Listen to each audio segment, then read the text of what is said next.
Hi. என் காதலும் என்னாகுதோ அன்னைக்கு night நடந்தது உன் மேல உள்ள சிம்பத்தினால இல்ல. இல்லாமலே இந்த இன்விசிபிள் டென்ஷன் எனக்கு சுத்தமா செட் ஆகாது. பிம்பிள்ஸ் வந்துரும். ஸ்ரீ காயத்ரி கொலுப்படி 4 மாடல்ல ஒரு நியூ ஃபோல்டபிள் டிசைன் கொலுப்படிய இந்த நவராத்திரிக்கு லான்ச் பண்ணிருக்கோம். இன்னைக்கு ஆர்டர் பண்ணுங்க இந்த நவராத்திரிக்கு. ஜாதகத்தை பார்த்து என்னென்ன விஷயங்களை துல்லியமா சொல்லலாம்? அது லைஃப்ல நடக்கக்கூடிய அனைத்து விஷயங்களும் அதில் சொல்லலாம் சார். 12 கட்டம் இருக்கு. 12 கட்டம் 9 கிரகம். இதுதான் உங்க எல்லார் கண்ணுக்கும் தெரியும். அந்த 12 கட்டம் எதுக்காக போட்டிருக்கு?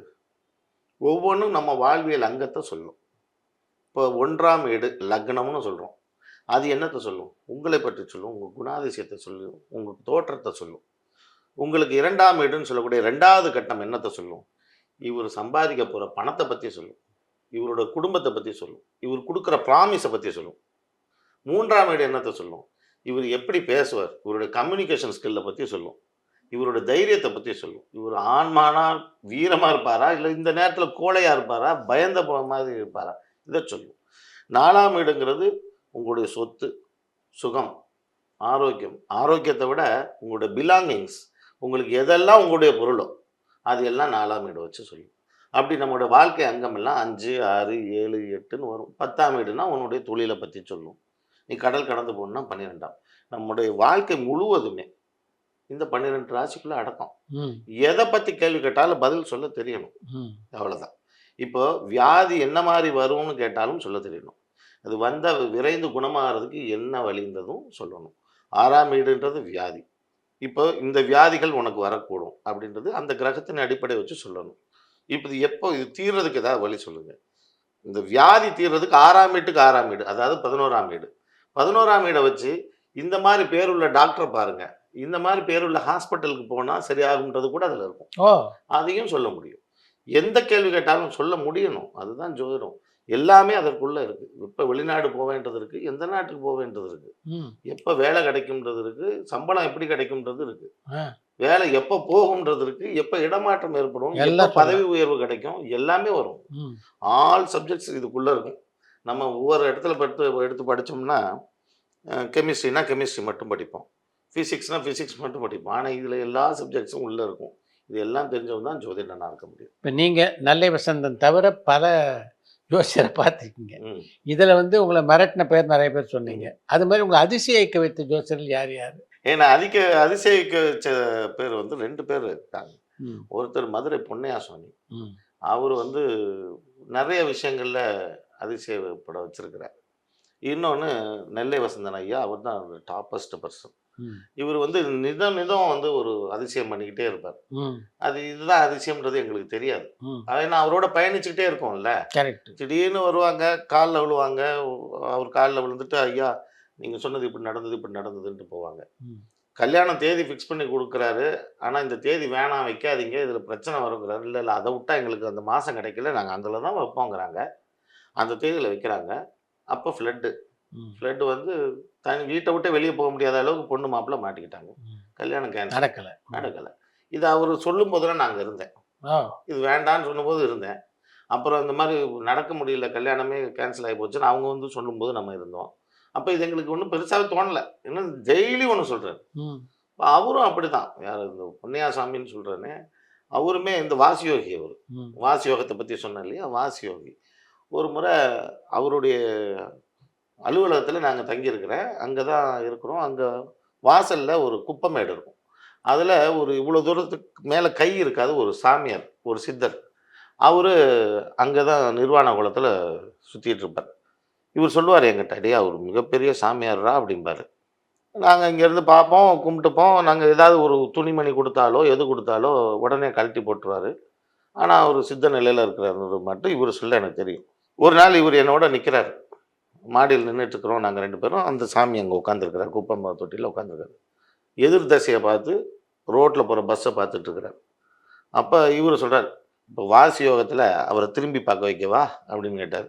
இங்கே பண்ண முடியும், நமக்கு அது சின்ன வயசு ஆசையாக இருக்கும்ல இதெல்லாம் பார்க்க. அப்படியே பண்ணுங்க, இங்கே பண்ணுங்க தலைவரை, நான் பார்க்குறேன் அப்படின்னேன். இப்போ பாருன்னு சொல்லிட்டு என்னவோ பண்ணி இப்படி பண்ணார் பாருங்க. அவர் அங்கே அந்த பக்கம் ரோடை பார்த்துட்டு இருந்தவர் இப்படி திரும்பி எங்களை பார்த்து அவருக்கு தெரிஞ்சு உணர்ந்திருக்காரு. இப்ப 2 விஷயம் ப்ரூவ் ஆயிருச்சு எனக்கு. அவர் சாமியார்ன்றது ப்ரூவ் ஆயிருச்சு, இவர் வாசி யோகம் நல்லா தெரிஞ்சிருக்காரு ப்ரூவ் ஆயிடுச்சு. அவர் திரும்பி ஒத்த கையில எப்படிங்கிறார், ஒரு கை இல்லாதவர் அவரு, இன்னும் ஒரு கை தான், இந்த ஒரு கையில எப்படின்றார், கொன்னுடுவேங்கிறார். உடனே ஒரு சாமி சாமி சாமி சாமினாரு, நானும் சாமி சாமி சாமின்ட்டு. அப்போ இந்த மாதிரி விஷயங்கள்லாம் எவ்வளோ ஒரு அந்த பக்கம் திரும்பி இருக்க மனிதனை திரும்பி பார்க்க வைக்கிறது இன்ஸ்டன்ட்டான்றது ஒரு பெரிய விஷயம். அது இந்த மாதிரி விஷயங்கள்லாம் நிறைய பண்ணியிருக்காங்க. இதெல்லாம் நான் பக்கத்துல இருந்து நிறைய பார்த்துருக்கேன். இப்போ பொதுவாக நிறைய ஜோசியத்தை நான் கேட்டிருக்கேன். ஒரு பக்கம் வாக்கிய பஞ்சாங்க முறை இருக்குது, ஒரு பக்கம் திருக்கணித முறை இருக்குது. திருக்கணித படி பார்த்தீங்கன்னா, வாக்கியப்படி பார்த்தீங்கன்னா ராசியை கூட சில நேரத்தில் மாறுது. எதை தான் ஃபாலோ பண்ணுவாங்க மக்கள்? இது என்னன்னா சார், இப்போ என் குருநாதர் அடிக்கடி அழகாக சொல்லுவார். என்னன்னா, உங்கள் செருப்புக்கு ஏற்ற மாதிரியான காலை வந்து நீங்கள் தயவு செஞ்சு வெட்டிக்காதீங்க. உங்கள் காலுக்கு ஏற்ற மாதிரியான செருப்பாக பார்த்து வாங்கி போட்டுக்கோங்க. இப்போ வாக்கியமாக இருக்கட்டும், திருக்கணிதமாக இருக்கட்டும், இதெல்லாம் எதுக்காக உருவாக்கப்பட்டது? இதெல்லாம் பலன்கள் காண்பதற்காக உருவாக்கப்பட்ட ஒரு முறை. பலன் எது சரியாக வருதோ அந்த பஞ்சாங்கம் தான் சரி. உதாரணத்துக்கு சொல்கிறேன் அப்படின்னா, இப்போது தகப்பன் பேர் சுப்பிரமணி அப்படின்னு வச்சுக்கிடுவோம். சுப்பிரமணினா எங்களோட பொறுத்த வரைக்கும் செவ்வாயும் சனியும் இணைந்திருக்கணும், அல்லது ஒருவரை ஒருவராவது பார்த்துருக்கணும். தகப்பன் ஸ்தானம்ன்றது முதல் சொன்ன அந்த லக்னம் 2ஆம் வீடுன்ற மாதிரி தகப்பனுக்கு 9ஆம் வீடு. 9ஆம் வீட்டோட செவ்வாயோ சனியும் சேரணும். அப்போ தான் அப்பா பேர் என்னன்னு வரும், சுப்பிரமணியன் வரும். இப்போ ஒரு பஞ்சாங்கத்தில் போடும்போது செவ்வாய் 9ல் இருக்கும், ஆனால் சனி அங்கே பக்கத்தில் இருக்காது. இன்னொரு பஞ்சாங்கத்தில் போடும்போது செவ்வாய் சனி 9ல் இருக்கும். இப்போ எது சரி அப்படின்றது வந்து அப்பா பேரை வச்சு தான். சுப்பிரமணியன்னா இப்போ செவ்வாய் சனி சேர்க்கை இருக்குது, அப்போ இது சரின்னு எடுக்கணும். அதை விட்டுட்டு நான் இதைத்தான் ஃபாலோ பண்ணுறேன், நான் வாக்கியத்தை தான் ஃபாலோ பண்ணுறேன், நான் திருக்கணிதத்தை தான் ஃபாலோ பண்ணுறேன்னு வச்சுக்கிட்டு உங்கள் அப்பா பேர் சுப்பிரமணி கிடையாதுறான்னு சொல்லக்கூடாது. கரெக்ட், நிச்சயம் சொல்லக்கூடாது. அவங்க அப்பா பேர் சுப்பிரமணின்றது அது ரிசல்ட்டு. அப்போது இந்த பஞ்சாங்கத்தில் அது சரியாக இருக்குது, இதை கொண்டு தான் பலன் சொல்லணும். ஒரு சில நேரத்தில் வாக்கியத்தில் சரியாக வரும், ஒரு சில நேரத்தில் திருக்கணிதத்தில் சரியாக வரும். நல்லா பாருங்கள், பஞ்சாங்கம்ன்றது நிறைய பேர் போட்டது. இப்போ நீங்கள் ஒரு பஞ்சாங்கம் போட்டிருக்கீங்க, இந்த பஞ்சாங்கத்தை நான் அப்படியே ஜெராக்ஸ் எடுத்த மாதிரி நான் ஒரு பஞ்சாங்கம் போட்டேன்னா நீங்கள் என் பேரில் கேஸ் போடுவீங்களா மாட்டிங்களா? நிச்சயமா. அதனால் நான் ஒரு 2 டிகிரியை மாற்றிடுவேன். சனியை 2 டிகிரி மாற்றி போட்டு நான் ஒரு பஞ்சாங்கம் போட்டுருவேன். நீங்கள் கேஸில் ஜெயிக்க முடியுமா? ஏன்னா நான் ப்ரூவ் பண்ண முடியும், நான் 2 டிகிரி மாற்றி போட்டிருக்கேன், அவரு தான் அது எந்த இது அப்படின்னு. அவரு ஒரு புஸ்தகம் போடுறாரு, அவர் இன்னும் ஒரு டிகிரி மாற்றி, அப்போ அவரு ஒரு டிகிரி மாற்றிடுவார், வேற கிரகத்தை மாற்றிடுவார். இங்கே பாருங்க, சனிகள்லாம் சரிதான், ஆனால் புதனை பார்த்தீங்களா நான் மாற்றிருக்கேன் பாரு, அப்போ ப்ரூவ் ஆகுது.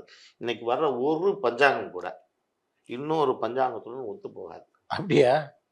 நூற்றுக்கணக்கான பஞ்சாங்கங்கள் இருக்கு. ஒரு பஞ்சாங்கத்தில் இருக்க அதே டேட்டா இன்னொரு பஞ்சாங்கத்தில் எங்கேயாவது காட்டுங்க பார்ப்போம். கிடையவே கிடையாது. அப்போ ஒவ்வொன்றையும் நீங்கள் வந்து கணக்கு போட்டிங்கன்னா ஒரு மாறுதல் வரதானே செய்யும். இப்போ எதை கொண்டு பலன் சொல்லணும்?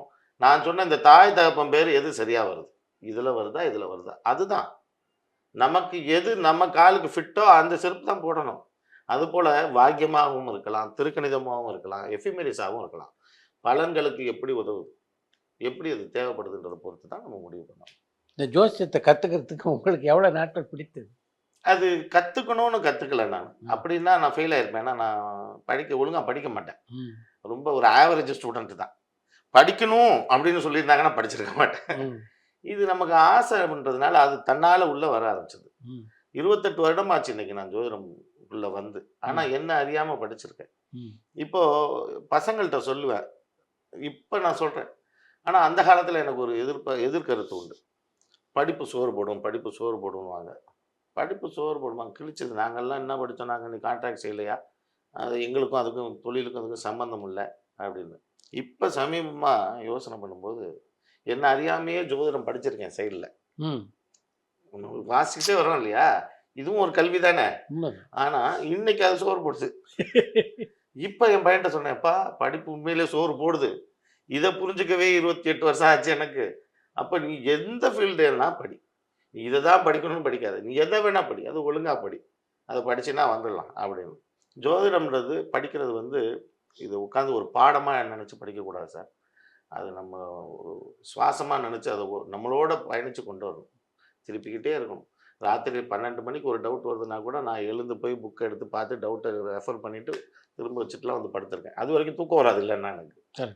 அப்போ இது நம்ம அன்றாட நம்ம செயல்லே பழகிடணும். பழகிட்டா அது தன்னால் வரும். இது எல்லாருக்குமே இப்போ நிறைய ஜோதிடர்கள் அப்படிப்பட்ட ஆட்கள் தான் வந்து இன்றைக்கி நல்ல நிலையில் இருக்காங்க.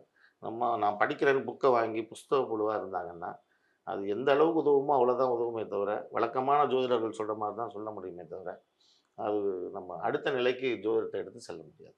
நீங்கள் ஜோசியம் தவிர வேறு ஏதாவது தொழில் ஈடுபட்டிருந்தீங்களா? நான் வந்து கான்ட்ராக்டாக இருக்கேன் சார். நான் வந்து இந்த மெட்ரோ வாட்டரில் வார்ட் போர்டிலலாம் இந்த பாதாள சாக்கடை திட்டங்கள் நடக்குது இல்லையா, அதுக்கு வந்து திருச்சிராப்பள்ளி, அடுத்து திருவண்ணாமலை, காரைக்குடி, இங்கே மெட்ராஸில் கொரட்டூர் வில்லிவாக்கத்துக்கு செய்கிறதுக்காக தான் சென்னை வந்தேன் முதல்ல. அதோட இங்கேயே செட்டில் ஆகிட்டேன். இந்த தொழிலும் செய்கிறேன். என்னுடைய ரியல் எஸ்டேட் ஒரு பக்கம் இருக்குது. ஆந்திராவில் சில தொழில்கள் ஒன்று ஆரம்பிச்சிருக்கேன்.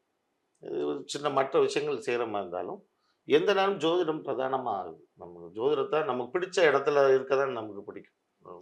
அதனால் ஜோதிடத்தை பிரதானமாக இப்போ வச்சுருக்கேன். மற்றதெல்லாம் என்னுடைய நண்பர்களும் என்னுடைய மச்சினங்களும் செஞ்சிட்ருக்காங்க. எத்தனை ஆண்டு காலமாக ஜோதிடத்தை வந்து பிரதானமாக வச்சுருக்கீங்க? நான் ஜோதிடத்தை பிரதானமாக வச்சது இப்போ ஒரு 2 ஆண்டுகளாக, 2.25 வருடமாக தான். அது வரைக்கும் ஜோதிடம் எல்லாருக்கும் பார்த்துட்டு இருந்தேனே தவிர, இப்போ வசந்தன் ஐயா வந்து 2002 ஜனவரி மாதம் 5ஆம் தேதி காலமாயிட்டாங்க. காலமான பின்னால் அவங்களுடைய கிளையன்ட்ஸ் எல்லாரும், என்னுடைய பழைய நண்பர்கள் எல்லாரும் ஒரு நேரமாக நம்மள்கிட்ட வர ஆரம்பிச்சிட்டாங்க. கொஞ்சம் கொஞ்சமாக கூட்டம் வர வர முழு நேரம் அதையே பார்க்க மாதிரி ஆகிப்போச்சு. அதுக்கப்புறம் தான் இது கமர்ஷியலாக மாற்றினா கூட்டம் குறைவுன்றதுக்காக தான் கமர்ஷியலாக மாற்றினது. அதுவும் நல்லபடியாக இப்போ வந்துட்டு 2 வருடமாக தான் நான் முழுசாக பணம் வாங்கி பார்க்குறேன். அதுவரை 28 வருடமாக இதே ஜோதிடத்தில் தான் இருக்கேன். உங்கள் ஜாதகத்தில் நீங்கள் ஜோசியராக வருவீங்கன்னு எந்த காலகட்டத்தில் இருக்கிறத நீங்கள் உணர்ந்தீங்களா? நான் உணர்ந்தது வரக்கூடாதுன்னு தான் உணர்ந்தேன். நம்ம எக்காரணம் கொண்டும் ஜோதிடராக வந்துடக்கூடாது அப்படின்னு தான் நான் பிரயத்தனப்பட்டனே தவிர, நம்ம யாராவது நீங்கள் என்ன பண்ணுறீங்கன்னு கேட்டால் நான் அது பண்ணுறேன் இது பண்ணுறேன்னு தான் சொல்லுவேனே தவிர, ஜோதிடம்னு ஒரு இடத்துலையும் சொன்னதில்லை. அது நம்ம வந்துடக்கூடாது. ஏன்னா நான் முதல்ல சொன்னேனே, இப்படியெல்லாம் பலன்கள் சொல்கிற ஜோசியரை பார்த்து பார்த்து நம்மளையும் அப்படி நினச்சிக்குவாங்க. இப்போ யாராவது போய் ஜோசியர்னு சொல்லி பொண்ணு கேட்டு பார்க்க சொல்லுங்க. சினிமாக்காரங்களுக்கு எப்படி யோசிக்கிறாங்களோ அது போல டபுள் மடங்கு யோசிப்பாங்க ஜோசியருக்கு. அப்போ அப்படி ஒரு ஃபீல்டு ஆயிடுச்சு. அது ஜோதிடராக வரக்கூடாதுன்றது தான் எண்ணமாக இருந்ததே தவிர, ஜோதிடராக ஆகணுன்ற எண்ணம் இல்லை. காலம் வந்து நம்மளை ஜோதிடத்துக்கு வரணும் அப்படின்னா அது நம்மளை நகர்த்தி கொண்டு வந்து அங்கே வைக்கும். முதல்ல நம்ம பேசிக்கிட்டு இருந்த மாதிரி நம்ம ஒரு காரியத்துக்காக ஓடிக்கிட்டே இருப்போம், அது நடக்காது. ஆனால் நம்ம சும்மா உட்காந்துருக்கிற நேரத்தில் ஒரு ஃபோன் கால் வரும். அந்த ஃபோன் காலில் நமக்கு தேவையான விஷயங்கள் அடங்கியிருக்கும். அது நம்ம பேசணும்ல. அதே தான் வாழ்க்கையும் அப்படி தான், ஜோதிடமும் அப்படி தான். நம்ம எதை செய்யக்கூடாதுன்னு நினச்சிட்டு இருக்கோமோ அதுதான் நம்மளை பிரதானமாக்கும், முன்னிலைப்படுத்தி கொடுக்கும். உங்களுடைய திருமணத்தை பொறுத்த வரைக்கும் ஜாதக பொருத்தம் பார்த்து திருமணம் பண்ணீங்களா, இல்லை வந்து பெண்ணை பிடித்து திருமணம் பண்ணீங்களா? அப்போது இது 2ஆக பிரிக்கலாம் சார். ஒன்று வசந்தனுக்கு முன், ஒன்று வசந்தனுக்கு பின். வசந்தனுக்கு முன் உள்ள ஜோதிடம் அது எந்த வகையில் எனக்கு கை கொடுக்கவும் இல்லை, ஒன்றும் செய்யவும் இல்லை. பொருத்தமெல்லாம் பார்த்தேன். ஆனால் அது பொருத்தம் இல்லைனாலும் அக்செப்ட் பண்ணிக்குவோம். அப்போ அந்த டேட்டு வந்து நான் வச்சது அன்றைக்கி கவர்மெண்ட் ஹாலிடேன்றதுனால தான். மே 1ஆம் தேதி கவர்மெண்ட் ஹாலிடே அன்றைக்கி வச்சா எல்லாருக்கும் வர்றதுக்கு வசதியாக இருக்கும் அப்படின்னு தான் வச்சேனே தவிர, பொருத்தம் பார்த்து நல்ல நேரம் பார்த்து வைக்கலை. ஆனால் வசந்தனுக்கு பின் உள்ள காலம் இருக்கு இல்லையா, நோ காம்ப்ரமைஸ். இந்த தேதினா அந்த தேதியில் தான் செய்வோம். ஏன்னா ஒவ்வொரு லக்னத்துக்கும் ஒவ்வொரு முகூர்த்தத்துக்கும் ஒரு உயிர் உண்டு. எந்த உயிர் சிறந்த உயிரோ அதுதான் தேர்ந்தெடுத்து நம்ம வந்து ஜாதகம் பார்க்குறதுக்கோ இல்லை திருமணம் செய்கிறதுக்கோ அதுக்கு தான் நாங்கள் கொடுக்குறோம். இதோட வலிமை தெரிஞ்சதே வசந்தன் காலத்துக்கு பின்னாடி தான். ஏன் இதில் பண்ணலைன்னா கூட, ஆனால் நிச்சயமாக என்னுடைய பிள்ளைகளுடைய கல்யாணத்துக்கு பண்ணுவேன். ஒரு ஜோதிடர் எதையெல்லாம் சொல்லலாம், எதையெல்லாம் சொல்லக்கூடாதுன்னு நீங்கள் நினைக்கிறீங்க? ஜோதிடர் வந்து சொல்ல வேண்டியது எதை வேணால் சொல்லலாம், ஆனால் அது எப்படி சொல்லணுன்றது ஒன்று முக்கியம். பாசிட்டிவான விஷயங்களாக மாற்றி சொல்லணும். இப்போ நம்மக்கிட்ட வர்றவங்க எல்லாருமே ஏதாவது ஒரு விஷயத்தில் பாதிக்கப்பட்டு தான் வராங்க. ஒன்று பொருளாதாரமாக இருக்கலாம், இல்லை மனம் சார்ந்த ஏதாவது ஒரு பிரச்சனையாக இருக்கலாம், இல்லை உறவு சிக்கலாக இருக்கலாம். இதில் பாதித்து அதில் தான் வராங்க. நம்ம மேற்கொண்டு அவங்கள துன்பப்படுத்தக்கூடாது. ஒன்று அவங்களுக்கு சாதகமான காலத்தை சொல்லி அது வரைக்கும் நல்லாயிடும், அது வரைக்கும் இதையும் செஞ்சுக்கிட்டே வாங்க, சீக்கிரம் நல்லாயிடும்னு சொல்லும் பொழுது அவங்களுக்கு ஒரு மன மகிழ்ச்சி. அடுத்து சொல்லக்கூடாத ஒரு பலன் அப்படின்னா ஆயுளை பற்றி சொல்லக்கூடாது. இப்போது பாதகாதிபதி மாரகாதிபதி தசாபுத்தி அப்படின்றதெல்லாம் இருக்கு. இது ஒரு வாழ்க்கையில் ஒரு 3 முறை கிராஸ் ஆகும் அட்லீஸ்ட். ஒரு குழந்தையா இருக்கும்போது ஒரு பருவத்தில் அப்படி வரும், மத்திய வயசில் இருக்கும்போது ஒரு முறை வரும், வயதான காலத்தில் ஒரு முறை வரும். இப்போ ஒரு 4-5 வயசு குழந்தைக்கு பாதகாதிபதி மாரகாதிபதி தசாபுத்தி வருது, அல்லது இது நெருங்கி கோச்சாரத்தில் தொடுது. அதை பார்த்த உடனே ஐயோ இந்த குழந்தை செத்துருன்னு சொல்லக்கூடாது. அதற்கு ஒப்பான சில சங்கடங்களை அனுபவிக்கலாம், உடல் நலம் இல்லாமல் போய் இருந்துட்டு வரலாம். மாரகத்திற்கு ஒப்பான சில சங்கடங்கள் அதே மத்திய வயசில் கூட வரலாம், ஒரு 25-30 வயசில் கூட வரலாம். ஏங்க நீங்கள் செத்து போயிடுவீங்கன்னு சொல்லக்கூடாது, அதற்கு ஒப்பான கஷ்டங்களை அனுபவிக்கலாம். 80 வயது 90 வயதுக்கு அப்பையும் வரலாம், அப்பையும் நீங்கள் செத்து போயிடுவீங்கன்னு சொல்லக்கூடாது. ஆனால் அந்த சம்பவம் நடக்கிறதுக்கு அந்த 3வது காலத்தில் வாய்ப்பு அதிகம். கரெக்ட். ஆனாலும் அந்த வார்த்தை நம்ம வாயிலேருந்து வரக்கூடாது, அதை முடிவு செய்ய வேண்டியது நம்ம இல்லை. அதனால் ஆயுளை பற்றி சொல்லும்போது மட்டும் அதை முறையை தவிர்த்துட்டு வர்றது தான் எங்கள் குருநாதர் எங்களுக்கு சொல்லிக் கொடுத்த. பொதுவாக வாழ்க்கை அப்படின்றது ஏற்கனவே திட்டமிடப்பட்டது, நீங்களும் நானும் எதையும் மாற்ற முடியாது அப்படின்னு ஒரு ஃபிலாசபி இருக்குது. அதை நீங்கள் ஏற்றுக்கிறீங்களா? கண்டிப்பாக ஏற்றுக்கலாம். அதாவது ஏற்கனவே திட்டமிடப்பட்டது, அதை மாற்ற முடியாது அப்படின்றது ஒன்று இருந்தால் கூட, இப்போ நம்ம ஒரு விஷயம் சொல்லி இந்த விஷயம் அதற்கப்புறம் இப்படி மாறுது அப்படின்றதும் திட்டமிடப்பட்டது தான். அதுவுமே ஏற்கனவே முடிவு செய்யப்பட்டது தான். இவனுக்கு இந்த மாதிரியான ஒரு நிலை இருக்கணும், அவன் இது இன்னார் அணுகணும், அவர் சொல்லணும், அவர் சொல்லி இவர் அந்த இடத்தை அடையணுன்றதும் திட்டமிடப்பட்டது. அருமை. அதில் எனக்கு மாற்று கருத்தே கிடையாது. அருமை. நிறைய பிரச்சனைகளுக்கு வந்து பலன்கள் சொல்கிறாங்க, இந்த கோயிலுக்கு போனால் இதை தீர்ந்துடும் அப்படின்ட்டு. சில பேர் வந்து இத்தனை நாள் விரதம் இருந்தால் இந்த பிரச்சனை மாறிடும் அப்படின்லாம் சொல்கிறாங்க. நம்ம திட்டமிடப்பட்ட வாழ்க்கையில் இதுக்கெல்லாம் வாய்ப்புகள் இருக்கா? கண்டிப்பாக. இது என்ன முதலையே சொன்னேன், இது ஆற்றல் தான் சார். இது எந்த ஆற்றல். இப்போது இந்த திருச்செந்தூர் கோயில் போனால் காரியம் ஆகும், அதே திருச்செந்தூர் கோயில் போனால் அதே ஆளுக்கு பிரச்சனை வர்றதுக்கும் காலம் வரும். சரிங்களா? எந்த காலத்தில் எந்த நேரத்தில் எந்த கோயில் போகணுங்கிறது தான் இங்கே மேட்டர். எந்த ஆற்றல் இப்போ உங்கள் உடலில் குறைவாக இருக்கோ, அது இயற்கையாக எந்த இடத்துல இருக்கோ அங்கே போய் தான் வரணும். இப்போது அந்த ஆற்றல் அடிப்படையாக தான் இன்றைக்கும் நீங்கள் கேரளா போனீங்கன்னா சட்டை அணியாமல் தான் ஆண்கள் வந்து கோயிலுக்குள்ளே போகிறாங்க, அந்த ஆற்றலை அதிகம் பெற தான். இது பெண்கள் பார்த்தீங்கன்னா ஈரக்கூந்தலோடு அங்கே உள்ளே போவாங்க, அதுவும் இந்த ஆற்றலை ஈர்க்க தான். எப்போ எந்த இடத்துல போய் அந்த ஆற்றலை பெறணுங்கிறது தீர்மானிக்கப்பட்டது தான். அது ஜோதிடத்தில், அது சொல்கிறதுக்கு தான் ஜோதிடர்கள். இப்போ நீங்கள் ஜோசியம் சொல்ல ஆரம்பித்த உடனே உங்கள் குருநாதரை சந்தித்த மாதிரி எந்த மாதிரி வித்தியாசமான அனுபவங்கள்லாம் உங்களுக்கு ஏற்பட்டு? வர்ற கிளையண்ட் எல்லாரும் ஒவ்வொருத்தரும் பாதிக்கப்பட்டிருக்காங்கன்னு சொல்லியிருக்கேன்ல, பாதிக்கப்பட்டதே கொஞ்சம் எக்ஸ்ட்ரா பாதிக்கப்பட்டவங்களும் சிலர் வருவாங்க. அது நமக்கு இந்த இடத்துல திருமணத்துக்கு முன்னாடி பொருத்தம் பார்த்து திருமணம் பண்ணுறது நல்லதுன்னு நினைக்கிறீங்களா, இல்லை நம்ம வந்து பிடிச்சி போச்சு அப்படின்னு திருமணம் பண்ணுறது பெட்டர்னு நினைக்கிறீங்க? அவங்க பிடிச்சிருச்சு அவ்வளோதான், அதனால கட்டி வைக்கிறோம் நம்ம நினச்சிக்கிறோம்.